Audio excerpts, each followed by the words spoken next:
So this is a huge new unveiling for ARM. Talk to us about what this means in terms of security and performance and how this sets ARM apart from rivals. Great. Hi, Emily. Good to see you.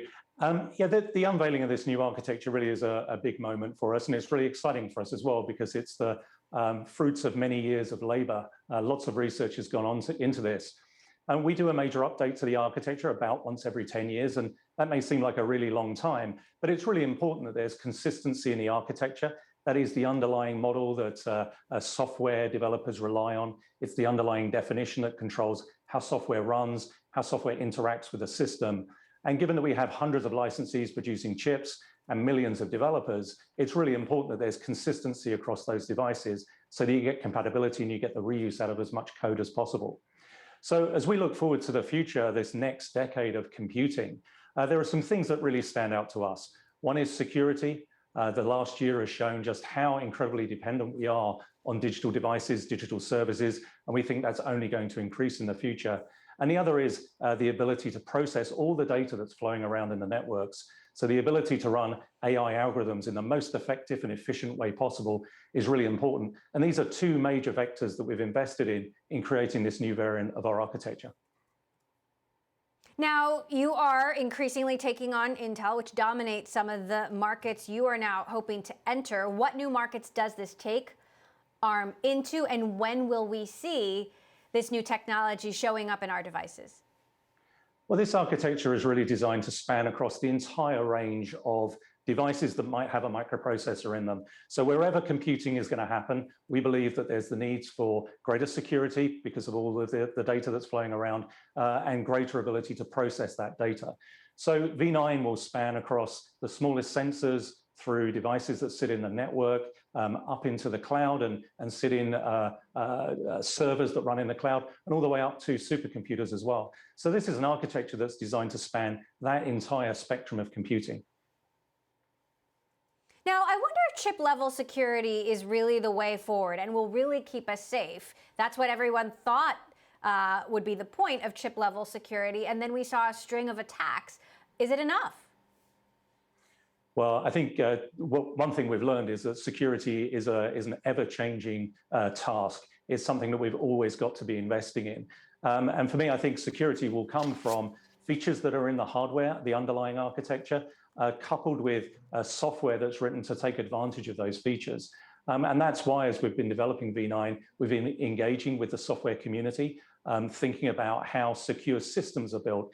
Because actually security comes from the combination of all the components that goes into a system. It isn't just about one thing, it's the combination of everything, and everything has to get right. Meantime, we're in the middle of an incredibly devastating chip shortage, and it's interesting, I've been getting conflicting opinions on when this will be over. Recently spoke to the CEOs of both Intel and Qualcomm, who had different views about how much longer it would take. Take a listen to part of those conversations. We have line of sight that demand and supply are going to align by the end of this calendar year. COVID caused everybody to step back a bit from capacity and build out in the supply chain of the industry, and it induced a radical increase in demand. So you have supply chains scaling back a bit and demand scaling up radically. Wow. We started to see now some of the capacity investments coming online towards the end of 2021, and we expect that this crisis is going to be behind us. And now we're in a position that there's a meaningful shortage. And it's going to be a couple of years until that's fully resolved. So, Simon, is the chip shortage going to be over before the end of the year? Is it going to take a couple of years, or is it something else? Well, I would think that we're definitely going to see improvements through this year, as Cristiano was saying there, as more capacity does come online. But building a fab is not something that you throw up overnight. It takes a lot of time. It takes a lot of investment. Over the last number of years, the manufacturing industry really has invested a lot of capex in building up capacity. Obviously, the last year has been very, very difficult to deal with. Nobody knew which direction demand was going to go in, and we saw some real kind of sharp moves in different industries. So it will right itself. there will be investment in more capacity, and ultimately we will get back to a position where supply and demand are better matched. Once it does right itself, though, I wonder, could we see the opposite? Will then supply outpace demand with everybody just trying to catch up? Well, and this is the really tough thing, because you are talking about companies having to invest tens of billions of dollars in capex, in equipment, in building the clean room that manufacture wafers. So it's an equation that you've got to get very, very right, because we've been here before. The industry has had too much supply, chip prices plummet, and it reduces investment in raw R&D. So I think over the years, the industry has got a lot better at analyzing supply and demand, and then it's generally got better at investing at the right pace so that we can have a balance of capacity and R&D. Meantime, curious for your reaction to Intel's big unveiling of its own, doubling down on manufacturing, opening a foundry business. What's your take? Well, Intel's had a foundry business for quite some time. We can see from this supply and demand mismatch at the moment that there's a need for more manufacturing. There's a need for greater capacity. And investing in leading edge process is a very expensive thing to do. And it's the thing that really keeps the performance of semiconductors advancing. So, I welcome investment in that. And I think it'll be a good thing. Meantime, consolidation has been the name of the game in the chip industry for a couple of years now, and we're still waiting for an update on Nvidia's plan to buy ARM for $40 billion. Can you give us an update or tell us any more about what the holdup is?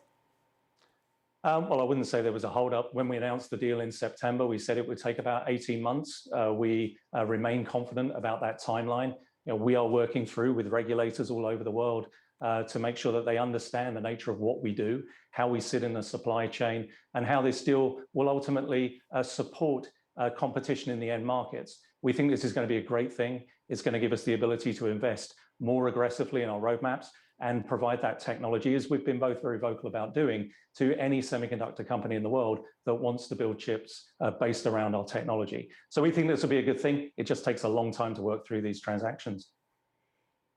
Meantime, ARM has an interesting ongoing situation in China where, as I understand it, the CEO of ARM China has been terminated but refuses to leave. How is that situation being resolved?